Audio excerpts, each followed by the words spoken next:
Hi, my name is Lori Donnelly. I'm a film programmer for the Jewish Film Institute, who since 1980 have been bringing you the best in Jewish cinema with the San Francisco Jewish Film Festival. And I'm so pleased to welcome our guest, Mr. Meir Gerner, who's the director of Africa.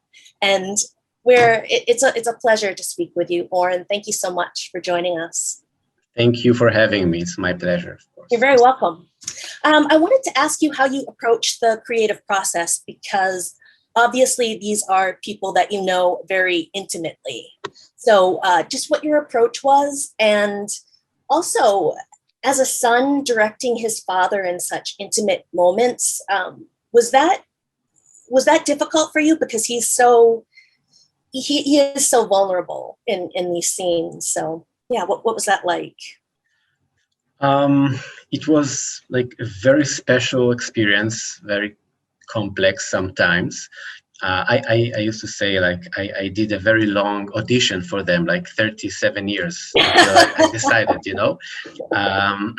So yeah, I really do know them very well. And basically, what I relate to in cinema, the cinema that I like is cinema that brings something honest and give you a glimpse to life, or something that feels like it's real, like it gives you some kind of a notion of truth. And when I ask myself, what can I bring to cinema that has this kind of truth, then I go to the places that I know well, and my parents and my hometown is one of these places. So I think kind of naturally I went there. But of course there are, some subconscious answer to that as well, like making a film about the relationship with your parents and about your parents is some form of communication. My mother is like a therapist. So after, like, in some screenings, her friends, like colleagues, they can come to me and say, you still need to work on your separation. They give me their analysis, so it's kind of funny, and maybe they're right. So yeah, there are different answers to that, but definitely working with them was a very unique experience, and it's kind of replacing places.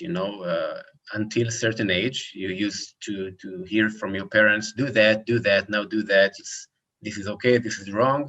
And when you're directing your parents, it's like you're in this position, you're telling them, this is good, this is bad, do it again, let's take another shot, and so on.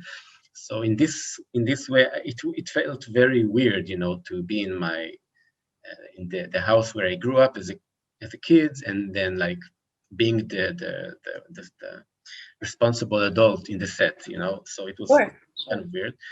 And also what you asked about my father and his vulnerability, yes, I definitely asked myself, before I came to this film, how will it be for him, because it's kind of, touching some very sensitive nerves and ideas in, of someone who's getting older, and the process is going into.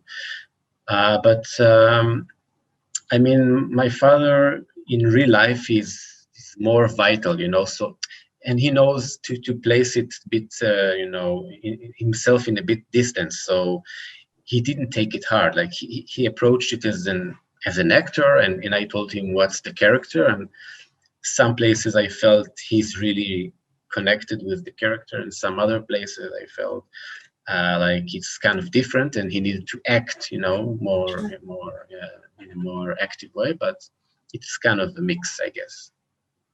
I kept flashing on Ozu. Of course, familial drama.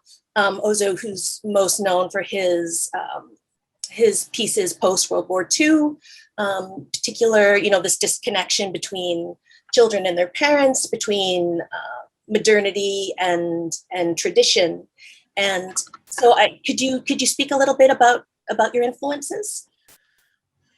Sure. I mean, I really appreciate those who work, especially simplicity, like the cinematic simplicity, and Sure. I find myself in a way, like as years go by, like I'm more interested in the simple form and just, I mean, giving the nature and life the honor they deserve, like without trying to impact them as much, but and keeping the form simple. So,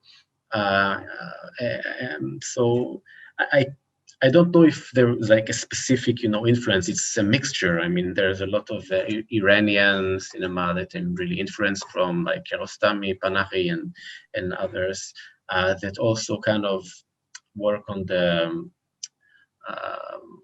border between, fiction and documentary. So Yeah, I love that hybridity that you bring to this film. Yeah, it's really thank you, wonderful. thank you. So as somebody who went to film school, you're obviously very knowledgeable about cinema at large. Can you tell me a little bit about just some directors that you like beyond Kiarostami and the Iranian great directors there? Do you gravitate towards? Yeah, I mean, it's very, it depends on the time, but I love directors like that has very strong art house approach, like Carlos Regadas and Tsai Ming Liang and Apich Chipong and these kind of very, very artistic directors. Absolutely. I really love David Lynch for his amazing cinematic I don't know, like dimension. it's very like American cinema as well, mostly the independent one, Cassavetes, for instance, Gus Van Sant and others, Kelly Reichardt. Oh yeah, fantastic. I love all of those filmmakers. You mentioned Lynch and that kind of he's so sound design is such a part of his films, and I noticed that sound plays an important role in your film. Maybe that was more of a subconscious thing. I'm not sure, but the use of silence and diegetic sound and sort of this overlapping off-screen conversations that bleed into the frame. Yeah, was that something you were really you had in the forefront of your mind? We did try with the sound designer Yuri Freimenko. We tried to keep it realistic, but still manipulate it sometime to enhance some of the let's say inner movements of the character, like to bring some kind of a little bit of conscious amplification for the character with the sound and working with the realistic organic sounds, the diegetic sounds. But we did play with it sometimes. For instance, in the when Meir, the main character, is going through the ceremony rehearsals, like there's, for instance, they have some squeaks, like some very high tones, and it's like it's a place where we wanted to bring some kind of not a panic attack, but something that is very disturbing for him about this place and about the situation. So we work with it like in a very, minimalistic way, but we did thought about it and worked with it. Yeah, you did a great job. So you this is your first feature film, and I know you've been a director of shorts, and one of those shorts, I think it's your first one, was Greenland, and that has definitely influenced this feature film. Can you, for people who haven't seen Greenland, maybe talk a little bit about the process of short to feature? Sure.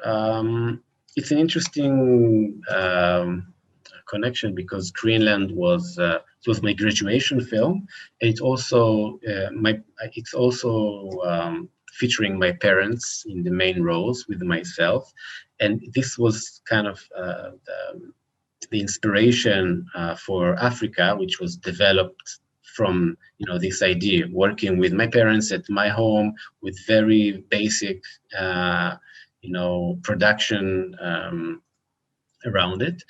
And it mostly gave me the confidence, if I knew I can make 20-minute film in this kind of budget, when I come from an independent filmmaking perspective, which I do, and I really, like Africa was mostly independently produced. Like we did it from our own budget, and just after we had the rough cut, we had some fundings.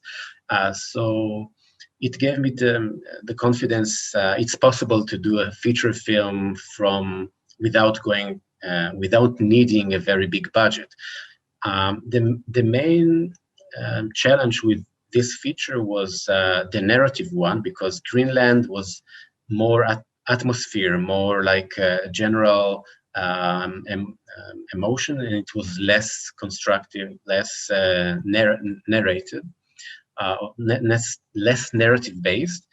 And Africa is not like a classic drama, but still I needed to think very strongly about how I can bring the basic skeleton of story that will keep the tension for like 80-90 minutes. So this was the main I would say the main challenge for me. You also use a number of formats.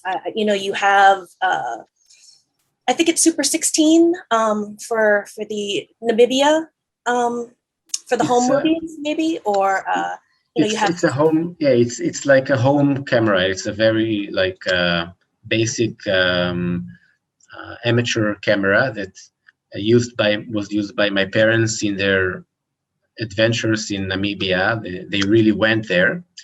And I didn't know it's going to be in the film. Actually, they went to Africa while I was working on the script.